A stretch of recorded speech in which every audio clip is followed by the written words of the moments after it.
আসসালামু আলাইকুম আমার ভাই বোনেরা যাই যেখানে আছেন ভালো আছেন। আমি বরিশাল গিয়েছিলাম, সবাই জানেন। তো এটা বরিশাল গরু নদীতে আমি মার্কেটে গিয়েছিলাম, সেখানে কেনাকাটার জন্য। তো এখানে এই দোকানটায় গেছি, অনেক থ্রি পিস, তারা অনেক সুন্দর সুন্দর। আর আমি বেশিরভাগ বরিশালে গেলে আমার বোন থাকে ওইখানে, তো থ্রি পিসের কথা বললেও পাঠিয়ে দেয়। তা এবার যেহেতু আমি গিয়েছি, তার জন্য আমি নিজেই এবারকার পছন্দ করে কিছু থ্রি পিস নিয়ে আসলাম কিনে।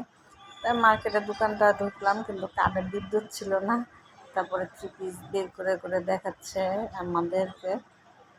তো বেশ কয়েকটা থ্রি পিসই নিয়েছি আমি, যেহেতু গেলাম নিজের চয়েস মতো নিয়ে আসছি অনেকগুলা। তা অনেক ভাই বোনরা বলবেন যে ঢাকার থ্রি পিসের থেকে গ্রামে যে থ্রি পিস আনলেন কেন?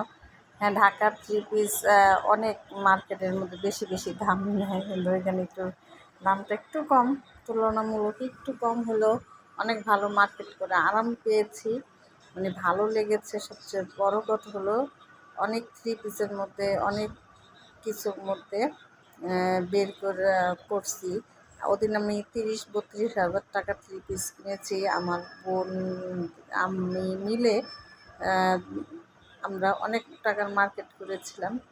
যাই হোক, সেটা বড় কথা না, বড় কথা হলো চয়েসটা।